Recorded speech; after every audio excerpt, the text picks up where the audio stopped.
Olá, pessoal do canal Pati Fernando Castro. Boa noite, né? Estou aqui para falar algumas coisas, dar algumas dicas, né? Tá com uns dias que não gravei, que eu ainda estava me recuperando de uma gripe, né? Eu viajei novamente para pegar a medicação em Fortaleza e fiquei um pouco pior da gripe, né? E depois teve outras correrias aí, né? Outras coisas. Então não gravei mais. E também tem outra plataforma aí que eu estou também começando a mostrar a vida agora com paciente renal, né? Como é que estou após o transplante. E essa plataforma também é como aqui, o YouTube, né? É meu dia a dia, como vlog, é meu dia a dia, né? Tudo, né? É saúde, é culinária, mostrando dietas saudáveis, né? Hoje mesmo eu fiz numa plataforma aí, na hora do almoço, eu mostrando a minha alimentação, né? Então vamos lá. Gente, estou gravando esse vídeo, falar um pouco sobre cuidar bem da saúde, né? Passar um pouco da minha experiência, né? De que eu passei, de que vivi, não só sobre a insuficiência renal, né? Mas sobre cuidar bem da saúde.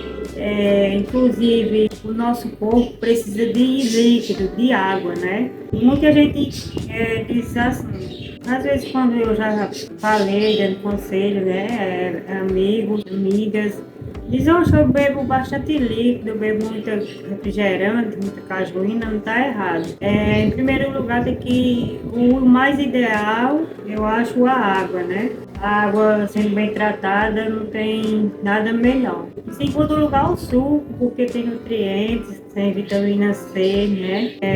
E faz bem para a saúde. Então, o assunto de hoje é sobre a saúde, por quê?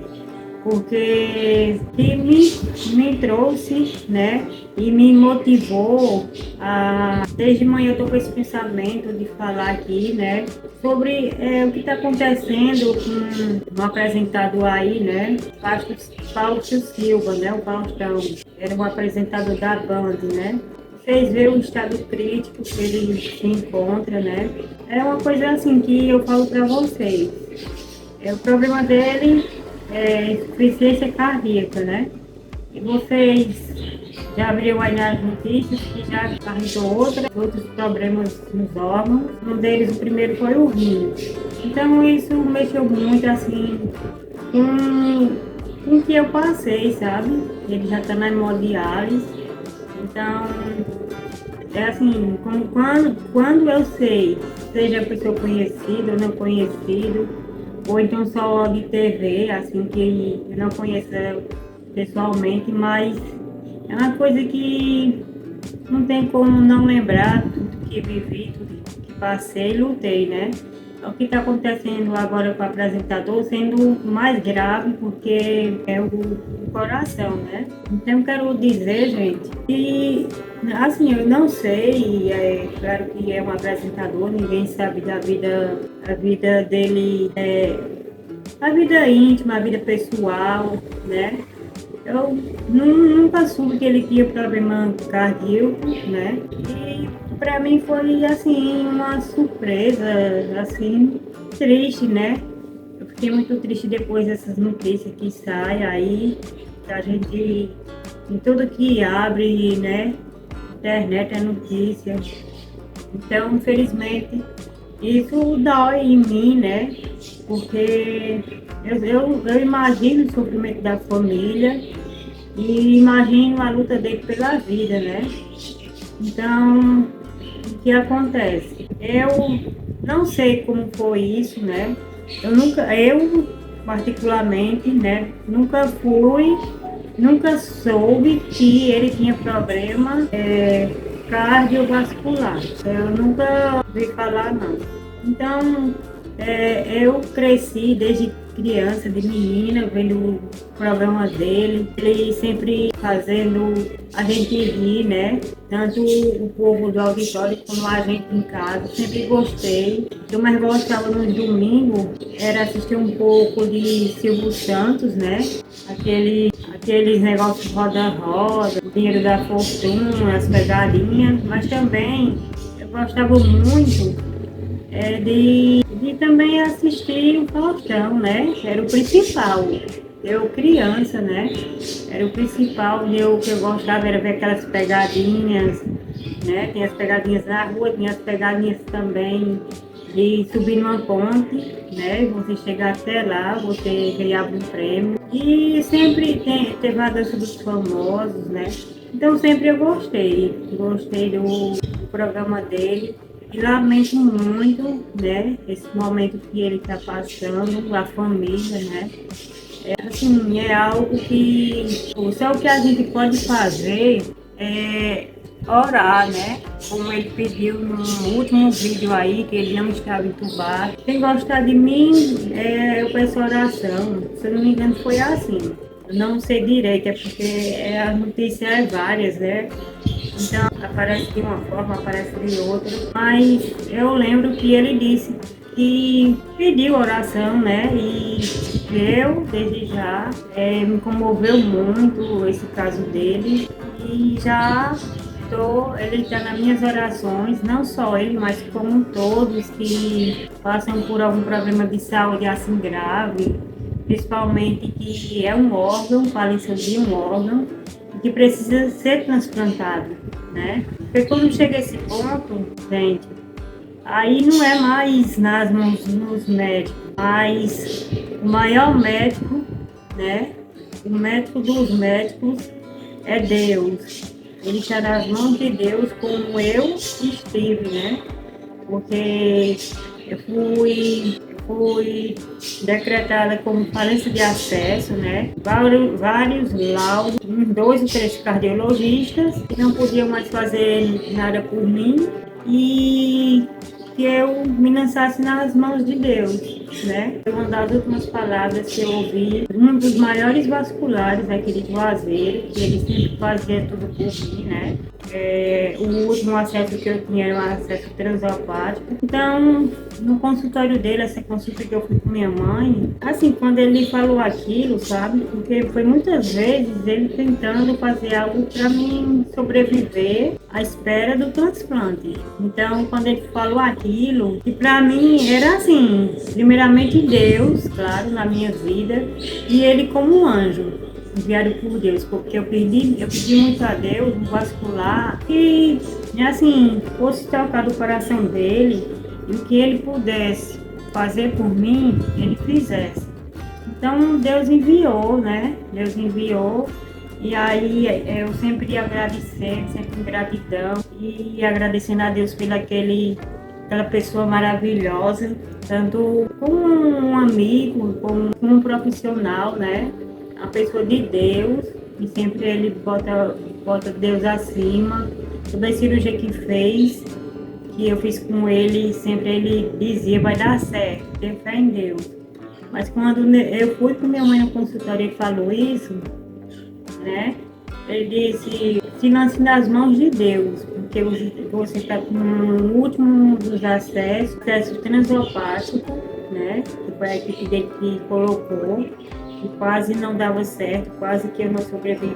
Esse implante de permiquete transopático, que era aqui de lado, que é na artéria do fígado, né, na veia. Então, gente, ele disse, eu só tenho uma coisa a lhe dizer, se lance nas mãos de Deus, porque todo aquele que sofre aqui na terra terá o reino do céu. Essas palavras não saíram da minha mente e, tipo assim, eu fiquei meio, tipo, aquela vontade de chorar, e eu prendendo o choro, aquele negócio engasgado aqui, e quando eu saí, eu já saí com os olhos cheios de lágrimas, e no caminho eu vim chorando com minha mãe, né? Dizendo a ela, mamãe, vamos agora só continuar em oração e esperar a graça de Deus na minha vida, porque eu já estou entregue na mão de Deus há muito tempo.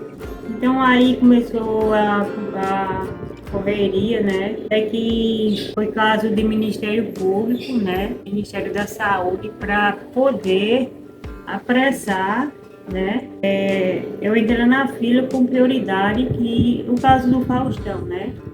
Então, assim, uma coisa que eu não entendo, eu não sei se tem alguma notícia aí, alguma rede social, se ele já tinha problema cardíaco, porque uma insuficiência renal, uma insuficiência cardíaca ou hepática são silenciosas, mas não por muito tempo, porque eu passei 5 anos em tratamento conservador. O tratamento conservador era só evitar gordura e sal, né? Ainda cheguei a tomar uns corticoides, mas não teve jeito. A doença que eu tinha no rim se avançou. E só foi, não sabia o que eu tinha no rim, só sabia que eu estava perdendo proteínas, né? Eu já tinha urinado sangue, né? Então, perdendo hemoglobina, né, no caso. Então, como já estava subindo o limite da função renal, que é a creatinina. Então, eu fazia exames de 3 em 3 meses para ver a função renal, que é pela creatinina, né, o exame de sangue. E exame de urina ver a perda de proteinúria, né, ou então também perda de hemoglobina. No caso é sangue, mas não se vê assim a olho nu, né? Só se vê em laboratório. Então o médico foi vendo que algo estava errado e foi subindo, né? A função renal foi piorando, subiu a creatinina, era 1,2, foi para 1,5, depois 1,8 durante 5 anos. Então não era para ter acontecido isso, né? Quando uma pessoa começa a ter um começo de perda de órgão, tipo, o órgão já está começando a funcionar mal, né? O direito de todos é procurar logo entrar na fila de transplante. Mas assim, no começo você não entra com prioridade, sabe?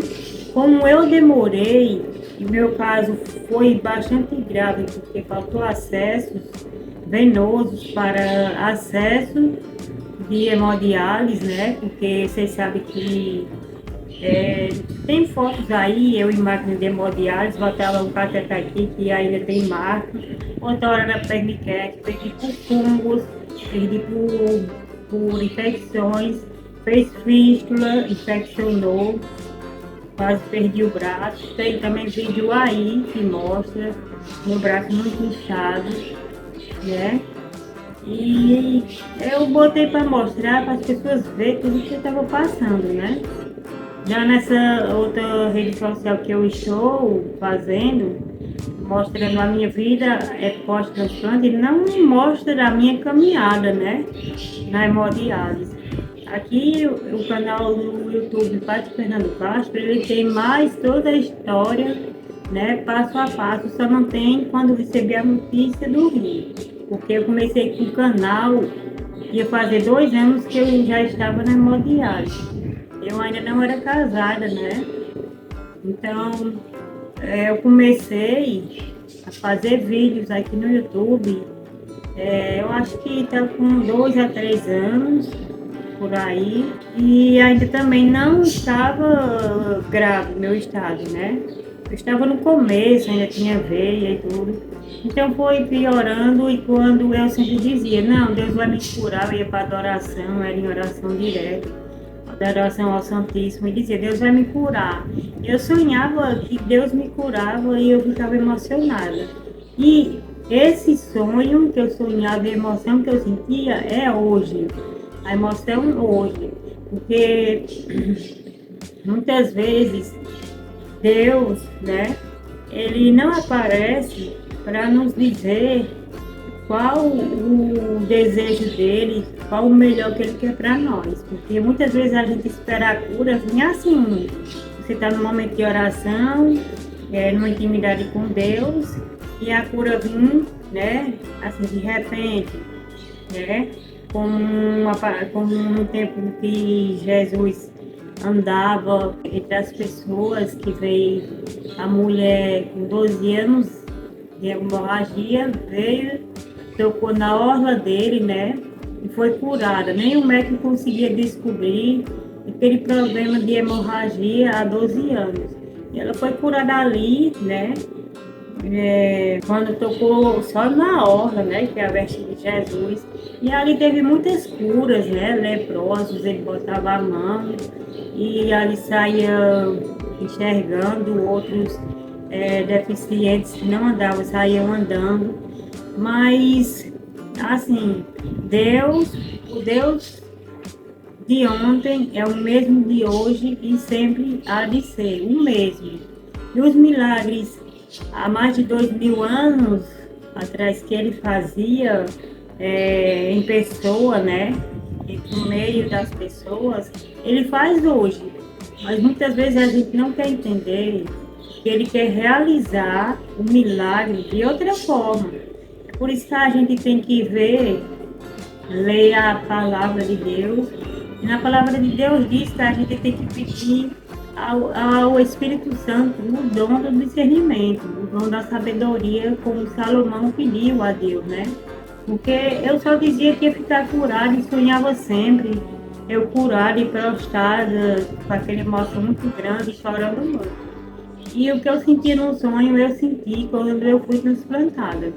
Então, esses sonhos, Deus mostrava para mim que a minha cura não seria assim, eu dormir, acordar curada, ou estar numa adoração e de repente a cura vem.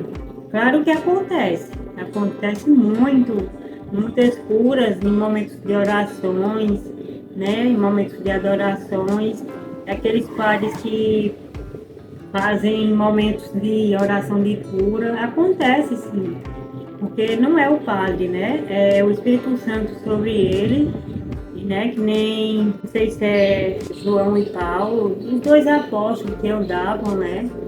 E que em nome de Jesus tinha 2 paralíticos, ele disse, em nome de Jesus, levanta-te e anda, né? Ou era Pedro e João? É porque eu estou um pouco esquecida, né? Acho que é Pedro e João, se eu não me engano. Então é isso.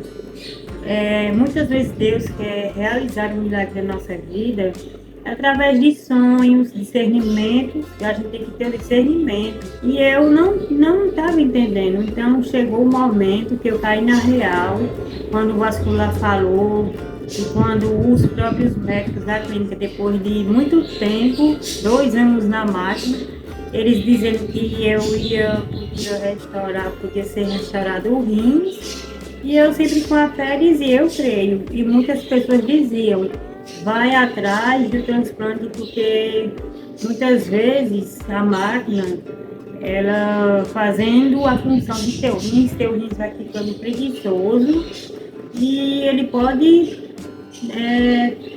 parar, né? Ele pode parar de funcionar e vai aos poucos diminuindo, né?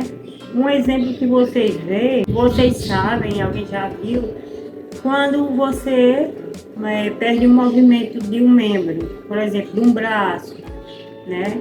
Uma perna, uma pessoa que é cadeirante, você vê que vai afinando as pernas. Por quê? Porque não está ativa, não está ali circulando, sabe? Então a tendência é afinar, vai afinando. E foi isso que me disseram, né?